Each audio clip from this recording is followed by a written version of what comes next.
One day, my husband, Robert, came home with his ex-girlfriend and her child. Heads up, if you leave me, the three of us could live happily ever after. Even Mom would get to hold a grandchild. My husband pressured me to divorce him, so I agreed. Why? Because I have an ace up my sleeve that he knows nothing about. I can't help but look forward to the look on his face when he finds out. The anticipation is just too thrilling. My name is Amelia. I'm 35 years old. I've been married to Robert, who is 5 years my junior, for 3 years now. We don't have any kids yet. After a while into our marriage, my mother-in-law became pretty pushy and wanted a grandchild. Amelia, you've been married for 3 years, right? When will I see a grandkid? How much longer do you want to keep me waiting? Lately, she's been rushing me with a phone call every other day asking if a grandchild is on the way yet. I couldn't take it anymore, and I talked to Robert about it. Robert, I got another call from your mom today. It's becoming so frequent, it's making me feel down every time the phone rings. Don't worry about it. We agreed to have kids at our own pace. Robert reassures me, but I still feel uneasy. We're not on bad terms as a couple, so it's not impossible for us to have a child. Could it be that one of us has fertility issues? Just when I started thinking about that, my mother-in-law suggested we should get a fertility test. Hey, Robert, your mom suggested we get a fertility test today. I think I want to take it. There's no need. We'll have a baby when it's time. Then you go ahead and tell her that. I couldn't help but raise my voice at Robert. He doesn't seem worried about not having a child. And when it comes to his mom, he doesn't seem worried about not having a child. And when it comes to his mom, he thinks it's best to ignore her. It's me who's left feeling miserable. Doubting Robert's reliability, I decided to go for a fertility test without telling him. If the issue is with me, I want to tackle it sooner rather than later. Plus, I'm older than Robert, so the pressure is really on. To cut to the chase, my test results were fine, so maybe the issue is on Robert's end. So, Robert, about that fertility test we talked about the other day? When I bring it up, Robert doesn't even try to hide his irritation. Really? This again? Haven't I told you I'm sick of hearing baby, baby? Makes me not even want to try for a kid. Let's drop it, okay? Robert shuts down, not willing to hear me out. All I wanted to do was share the test results. Why is he so angry? I don't want this tension hanging over our relationship. Ultimately, I decided to keep the test results from Robert. Ignoring my feelings, my mother-in-law calls. Amelia, what's happening with having kids? I hate to say it, but at your age, your window is closing fast. Could it be your age that's the problem? I wanted to say I'm not the issue, but that would mean indirectly pointing the finger at Robert. That would surely get back to him. So I hold my tongue, enduring her remarks. Even Robert knows I'm looking forward to grandchildren, so why did he marry an older woman who can't have kids? My mother-in-law, convinced I'm the problem, won't stop nagging. Her complaints are now seeping into Robert as well. Robert, can you please tell your mother to stop talking about babies? It hurts to be talked about like that when I want kids too. Not only has mother-in-law been bad-mouthing me, but now even Robert is starting to blame me. Well, Mom has a point. My friends were saying at the reunion that it's harder to have kids with an older wife. Robert now firmly believes I'm the issue, swayed not just by his mom, but also old classmates. At this point, there's no way I can ask him to get tested. Eventually, every time he goes to his parents' house, he starts ridiculing me alongside mother-in-law. Today, once again, mother-in-law speaks loudly enough for me to hear. Why did you choose an older woman, Robert? I thought for sure you'd marry Isabella from college. She's the same age and looks healthy. You'd probably have a grandchild or two by now. Robert responds with a laugh. Seriously, if I'd known Amelia couldn't have kids, I never would have married her. I really picked the wrong person, huh? Ever since then, my trust in Robert dwindled. Whenever we were together, I couldn't help but give him the cold shoulder. As a result, Robert started coming home less and less. I don't need dinner tonight. Got it. It seemed Robert was hanging out with his old friends almost every night.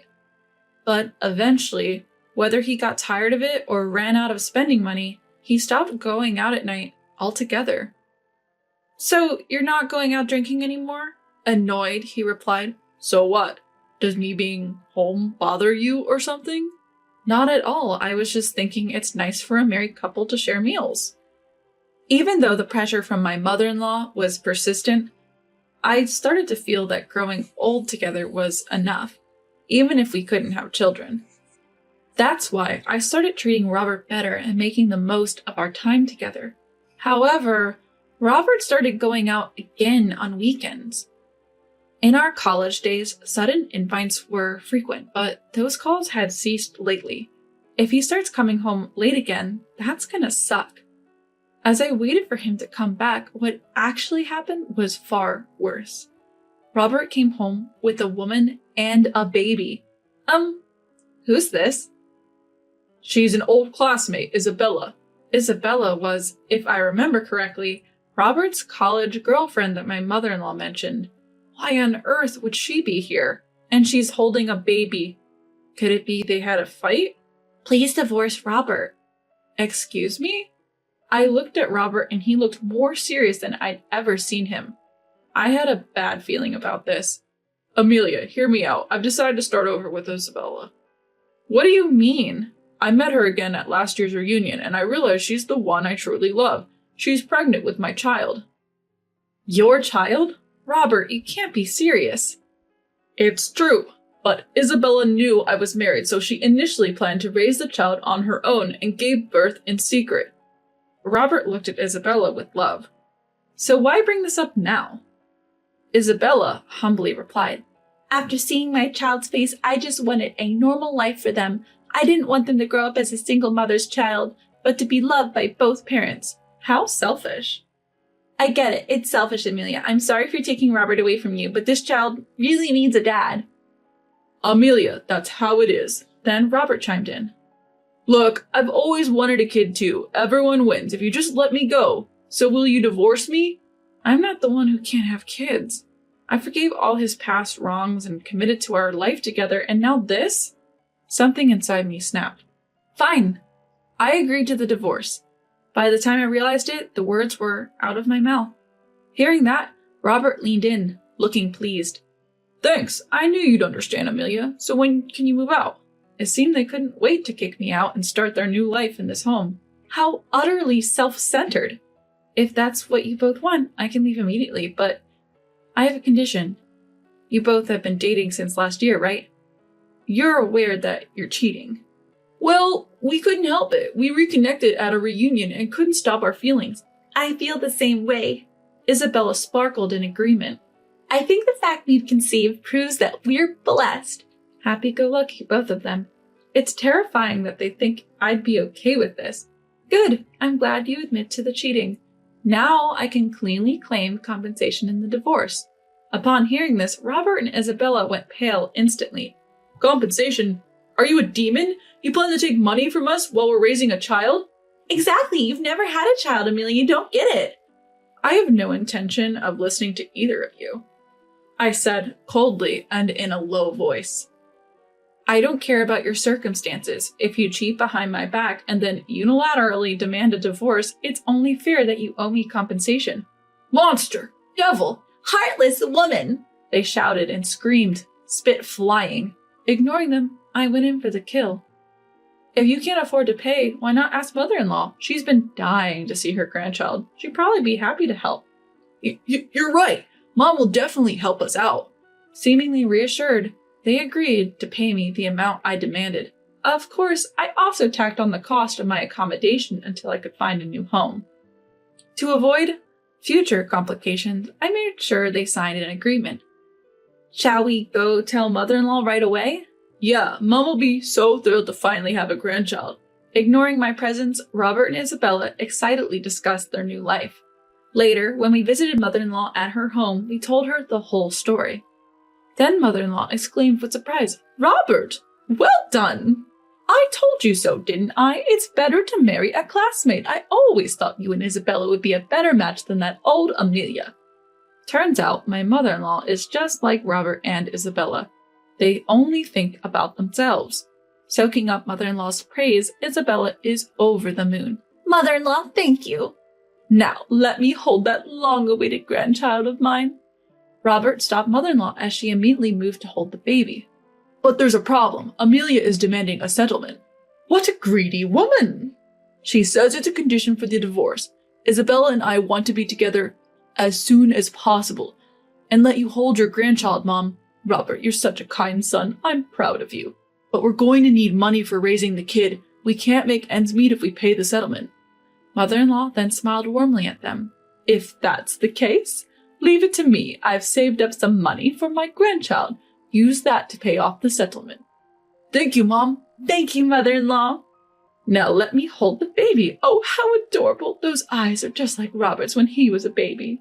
To an outsider, they look like 3 happy generations of a family, blissfully unaware that it was all a facade. "Here's the amount for the settlement. Oh, and let me give you this as well." When I showed the document, mother-in-law instantly frowned. "What's this?" "These are the results of my fertility test. I thought you all should know the truth." I showed everyone the test results. "No problems. Then why haven't you had children yet?" Smiling widely, I answered mother-in-law's astonishment. "Could it be because the issue was with Robert?" "What are you talking about? He clearly can have kids, right, Isabella?" Yes?" Isabella was visibly flustered. For the clueless people, I gave another hint. "When did Robert reunite with Isabella at the reunion?" It was last year, so about 6 months ago." Mother-in-law pulled out an invitation postcard from the drawer. "Yes, indeed, 6 months ago. Wait. It seems mother-in-law finally caught on. Hold on. You guys met again at the reunion, right?" "Yeah, it was the first time we had reunion in like 10 years or more. And yet Isabella has already given birth. The timing doesn't add up." Sensing that she's been caught by her mother-in-law, Isabella starts making excuses. "Oh, well, this baby was born much earlier than his due date." "How many months old did you say he is?" To mother-in-law's question, Robert proudly responds, "He's just 1 month old. He's going to get cuter and cuter." Then mother-in-law says with a stern face, "So that means he was in Isabella's belly for less than 5 months?" "What? Isn't that how pregnancy works?" "Don't be ridiculous. Pregnancy lasts 40 weeks, which is basically 10 months. A baby being in the womb for only 5 months doesn't make sense." Mother-in-law, filled with anger, confronts Isabella. "What is going on here, Isabella?" Realizing she can't talk her way out of this, Isabella finally comes clean. "Fine, the truth is the baby isn't Robert's, but at this point, who cares? He's a cute baby. Doesn't that count for something?" Hearing this, mother-in-law shouts at Isabella, "Don't joke around. What I want is Robert's child, my own flesh and blood. I will never accept a child from some stranger." Robert seems to finally grasp the situation.